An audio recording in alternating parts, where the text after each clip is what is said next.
جج اور مرغی۔ ایک شخص ایک ذبح کی ہوئی مرغی لے کر مرغی فروش کی دکان پر آیا اور کہا، اس کو کاٹ کر مجھے دو۔ مرغی فروش نے کہا، مرغی رکھ جاؤ اور آدھا گھنٹہ بعد لے جانا، سب تیار ہوگا۔ شہر کا جج مرغی فروش کی دکان کے سامنے سے گزرا اور دکاندار سے کہا، یہ مرغی مجھے دے دو۔ دکاندار نے کہا، یہ میری نہیں بلکہ کسی اور کی ہے اور میرے پاس بھی ابھی کوئی اور مرغی نہیں۔ جج نے کہا، یہی مجھے دے دو اور مالک آئے تو کہنا کہ وہ اڑ گئی۔ دکاندار نے کہا، ایسا کہنے کا کوئی فائدہ نہیں، کیونکہ جس کی یہ مرغی ہے وہ خود ذبح کر کے مجھے دے گیا تھا، اور ذبح کی ہوئی مرغی کیسے اڑے گی؟ جج نے کہا، میں جو کہتا ہوں اچھی طرح سنو، بس یہ مجھے دو اور اس سے یہی کہنا کہ اڑ گئی۔ وہ زیادہ سے زیادہ تمہارے اوپر کیس کرنے کے لیے میرے پاس آئے گا۔ دکاندار نے کہا، اللہ پردہ رکھے۔ جج مرغی لے کر گیا تو مالک بھی آ گیا اور کہا، مرغی کاٹ دی، کہاں ہے؟ دکاندار نے کہا، آپ کی مرغی اڑ گئی۔ مرغی والا بولا، کیسے؟ میں نے تو اسے خود ذبح کیا تھا۔ بات تو میں سے آگے بڑھی اور مرغی والے نے کہا، چلو عدالت چلتے ہیں، جج کے پاس۔ دونوں روانہ ہوئے۔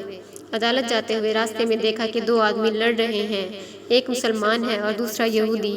چھڑانے کی کوشش میں دکاندار کی انگلی یہودی کی آنکھ میں زور سے لگ گئی اور یہودی کی آنکھ ضائع ہو گئی۔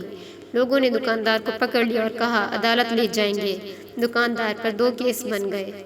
لوگ مرغی فروش کو لے کر جب عدالت کے قریب پہنچے تو دکاندار ان کے ہاتھوں کو جھٹکا دے کر بھاگنے میں کامیاب ہو گیا، مگر لوگوں کے پیچھا کرنے پر قریبی مسجد میں داخل ہوا اور مینار پر چڑھ گیا۔ لوگوں نے اس کو پکڑنے کے لیے مینار پر چڑھنے کی کوشش کی تو اس نے چھلانگ لگا دی اور ایک بوڑھے آدمی پر گر گیا، جس سے وہ مر گیا۔ اب اس بوڑھے کے بیٹے نے بھی لوگوں کے ساتھ مل کر اس کو پکڑا اور لے کر جج کے پاس پہنچ گئے۔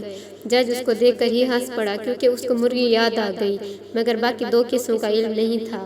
جب جج کو تینوں کیسوں کے بارے میں بتایا گیا تو سر پکڑ کر کچھ دیر بیٹھ گیا اور سوچ کر کہا، چلیں فیصلہ کرتے ہیں۔ سب سے پہلے عدالت میں مرغی کے مالک کو بلایا گیا۔ جج، تمہارا دکاندار پر کیا دعویٰ ہے؟ مرغی والا، جج صاحب، اس نے میری مرغی چرائی ہے، کیونکہ میں نے مرغی ذبح کر کے اس کو دی تھی، لیکن یہ کہتا ہے کہ مرغی اڑ گئی۔ جج صاحب، مردہ مرغی کیسے اڑ سکتی ہے؟ جج، کیا تم اللہ تعالیٰ پر ایمان رکھتے ہو؟ مرغی کا مالک، جی ہاں، کیوں نہیں؟ جج، کیا اللہ تعالیٰ بوسیدہ ہڈیوں کو دوبارہ زندہ کرنے پر قادر نہیں؟ تمہاری مرغی کا زندہ ہو کر اڑنا کیا مشکل ہے؟ یہ سن کر مرغی کا مالک چلا گیا۔ جج، دوسرے مدعی کو پیش کیا جائے۔